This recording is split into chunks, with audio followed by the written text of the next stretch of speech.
Ram Ram friends, మీ ఇంటి ఆడపిల్లల్ని love జిహాద్ బారిన పడకుండా కాపాడుకోండి అంటే లవ్ జిహాద్ లేదేం లేదు, మేరా అబ్దుల్ అలగ్ హే, మేరా ప్యారా అబ్దుల్ అనే అమ్మాయిలు ముఖ్యంగా మీరు చూడాలి ఈ వీడియో. తల్లిదండ్రులు, అన్నతమ్ముళ్ళు, అక్క చెల్లెళ్ళు, అమ్మమ్మ, తాతలు ప్రతి ఒక్కరూ 5 నిమిషాలు కేటాయించండి. మీకు తప్పక ఉపయోగపడుతుంది ఈ వీడియో. 2024లో 200 అమ్మాయిల జీవితాలు నాశనమయ్యాయి అంటే అన్ని కుటుంబాలు, ఆ కుటుంబం ముందుకు వెళ్ళేది ఎలా? ఆడపిల్ల వల్ల, ఆమె అమ్మతనం వల్ల. వారినే మన ధర్మానికి దూరం చేస్తే ఒక హిందువు తగ్గడం కాదు, మీకు పుట్టబోయే హిందువులను కూడా తగ్గిస్తున్నారు. ఇది మీకు అర్థమవుతుందా? ఆడపిల్ల ఇంకొక హిందూ కుటుంబానికి వెళ్తే ఆ కుటుంబం బాగుపడుతుంది. మన దేశంలో ఎందరో అమ్మాయిలని హిందూ పేరుతో ట్రాప్ చేసి ప్రేమించారని చెప్పి కొన్ని నెలలకే వాళ్ళ అసలు రూపం చూపెట్టి ఫ్రిడ్జ్లో సుట్ కేసుల పాలు చేస్తున్నారు. ఇప్పటికే ఎన్నో సంఘటనలు అయినాయి. నేహాకి ఒక వ్యక్తి తాను ఒక కట్టర్ హిందువు అని చెప్పాడు.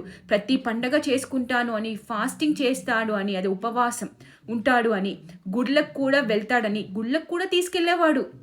మెల్లిగా ఆమెను నమ్మించి రిలేషన్షిప్లోకి రాగగలిగాడు. ప్రేమించుకోవడం మొదలుపెట్టారు. ఒకరోజు తన డ్రైవింగ్ లైసెన్స్ని నేహా చూసింది. చూస్తే అబ్దుల్లా. అంతే, నేహా కథ ముగిసింది. ఫరాజ్ ఒక రిచ్ హిందూ అమ్మాయిని ఢిల్లీలో పరిచయం చేసుకున్నాడు. మత్తుకి బానిస చేశాడు. ఆమెకి తెలియకుండానే ఫోటోలు, వీడియోలు చిత్రీకరించాడు, అంటే రికార్డ్ చేశాడు. లక్షల డబ్బులు తీసుకున్నాడు, బ్లాక్మెయిల్ చేశాడు, భయపెడతాడు, అన్నీ చేశాడు. ఏం చేస్తుంది? ప్రాణం తీసుకుంది. ఆదిల్ ఆర్య పటేల్ కథ ఇది. ఇలా ఎన్నో కథలు. అయితే పవిత్ర కథ కూడా మీకు తెలియాలి. పవిత్ర పూణ్య ఒక హిందూ, అందరిలానే అన్ని మతాలు ఒక్కటే, నేను అందరినీ, అన్ని మతాలను గౌరవిస్తాను అని నమ్మేది, అనుకునేది కూడా. అలానే ఏజాజ్ అనే వ్యక్తిని ప్రేమించింది. అబ్దులే. అయితే ఏంటి? మెల్లిగా సార్ మతం మారు అని అడగడం మొదలుపెట్టాడు. మారితే పెళ్లి చేసుకుంటా అన్నాడు. ఆమె చాలా క్లియర్గా చెప్పింది, నేను నా ధర్మాన్ని మార్చుకోను, నా మతం మారను అని. ఆమె చెప్పిన రీజన్ వింటే వాహ్ ఏం చెప్పింది అంటారు. I told him one thing very clearly, that I am not going to convert myself. शुरुआती में कह दिया था. हाँ, I will never convert myself. मुझे ऐसा लगता है कि जो इंसान खुद के धर्म का वफादार नहीं हो सकता, जैसे मेरे को किसी चीज से कोई तकलीफ नहीं, और यहाँ पे मैं हिंदू मुस्लिम की डिबेट कर ही नहीं रही हूँ. మొదట్లోనే నిక్కచ్చిగా చెప్పింది. ఎందుకు చెప్పింది? ఏ మతంలో, ఏ ధర్మంలో పుట్టామో అది మన తల్లి లాంటిది. అలాంటి తల్లిని, ఆ ధర్మాన్ని వదిలేశామంటే తల్లికి రుణపడి లేని వాళ్ళు, విధేయులుగా లేని వాళ్ళు, గౌరవం ఇవ్వలేని వాళ్ళు ప్రేమకి, ప్రేమించిన మనిషికి ఎలా గౌరవం ఇస్తారు, ఎలా నమ్మకంగా ఉంటారు, ఎలా విధేయులుగా ఉంటారు అని అడిగింది. నాకు హిందూ ముస్లిం భేదం కానీ, ముస్లిం అంటే కోపం కానీ, వాళ్ళ మతం అంటే ద్వేషం కానీ లేనే లేవు. కానీ పుట్టిన ధర్మాన్ని వదిలేసిన వాడు నీతో ఉంటాడా అనే ప్రశ్న వేసింది. ఇంత క్లారిటీ ప్రతి ఒక్క ఆడపిల్లలో ఉండాలి. ప్రతి ఆడపిల్ల వేసుకోవలసిన ప్రశ్న ఇది, వేయవలసిన ప్రశ్న. చెప్పావులే, అసలు ఇదంతా ఏం లేదు, ఇదంతా ఒక రాజకీయ కుట్ర, మన దేశంలో లేనే లేదు అనే వాళ్ళకి నా ప్రశ్న. మరి యూరప్లో బీజేపీ లేదు కదా, అక్కడ ఎందుకు గ్రూమింగ్ గ్యాంగ్స్ కోసం పార్లమెంట్లో మాట్లాడుతున్నారు?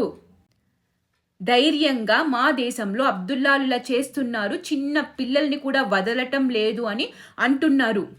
వినండి. There appear to have been upwards of 250,000 young white girls this century, very largely by Muslim men. And given these girls are usually raped several times a day for years, 250,000 white మహిళలు అత్యాచారానికి గురయ్యారు. ఎవరి వల్ల? Majority అబ్దుల్లాల వల్ల. And ఒక్కసారి చేసి వదిలేలేదంట, ఏళ్ల తరబడి రోజు చేస్తూనే ఉన్నారట. దేనికోసం? పార్లమెంట్లో మాట్లాడుతున్నారు. అక్కడ ఎవరు? హిందూ మాట్లాడుతున్నాడా? ఇంత జరుగుతుంటే ఏం చేశారంట తెలుసా? అరే ఒక మతం వాళ్ళు ఇలా చేస్తున్నారని తెలిస్తే పరువు పొద్ది, దేశ భిన్నత్వానికి ముప్పు, డైవర్సిటీ ఇంపార్టెంట్ అని, ఏం జరగట్లేదని కవరప్ చేస్తున్నారంట. అక్కడ ఎంపీలు ప్రశ్నిస్తున్నారు, లోకల్ ప్రభుత్వాలని చీవాట్లు పెడుతున్నారు. అక్కడ బుజ్జగింపు చర్యలే. ఏ దేశమైనా ఇదే పని. వాళ్ళ ఇంటి ఆడపిల్లల వరకు వస్తే గానీ ఆ బాధ నొప్పి తెలియదేమో. ఇలాంటివి ఎన్ని కనపడ్డా ఇదంతా ఒక కల్పితమని నమ్మే వాళ్ళని నేనేం చేయలేను. మరి ఇలా అబద్ధాలు చెప్తే ఏం చేయాలి అనుకుంటున్నారు ఆడపిల్లలు? నేను డీటెయిల్డ్గా ఏం చేయాలో ఈ వీడియోలో చెప్పాను. పిన్డ్ కామెంట్లో డిస్క్రిప్షన్లో ఆ వీడియో లింక్ పెడతాను, చూడండి. అన్నీ చెప్పాను, మన అమ్మాయిలు ఏం చేస్తే దీని నుంచి కాపాడబడతారు అనేది నేను చెప్పాను. అండ్ ఈ లవ్ జిహాద్ అనే పదం హిందువులేం క్రియేట్ చేసిన పదం కాదు. ఎవరు మొదట ఈ పదం వాడారో తెలుసా? 2009లో 16 సంవత్సరాల కిందట కేరళ హైకోర్టు లవ్ జిహాద్ అనే పేరు వాడి దీనికోసం చట్టాలు చేయండి అని అడిగింది, రూల్స్ ఫామ్ చేయమని చెప్పింది. 4000 అమ్మాయిలను బలి చేశారు అని 2009లో. ఏం మారింది ఇప్పటికీ? గొంతు చించుకున్న అర్థం కావట్లేదు జనాలకి. క్యాథలిక్ క్రిస్టియన్స్ పోరాటం చేశారు, తమ క్రైస్తవ ఆడపిల్లలను ట్రాప్ చేస్తున్నారు అని. సో ఇది బీజేపీ, ఆర్ఎస్ఎస్ హిందువుల ప్రాబ్లం కాదు, క్రియేట్ చేసింది హిందువులు కాదు. సో ఆడపిల్లలకి 3 మన శాస్త్రాలు, శస్త్రం, యుద్ధం, ఆయుధం, శత్రుబోధ నేర్పించండి. మన ఆడపిల్లలు మన బాధ్యత. బేటీ బచావ్, ధర్మ్ బచావ్. జై భారత్, జై హింద్.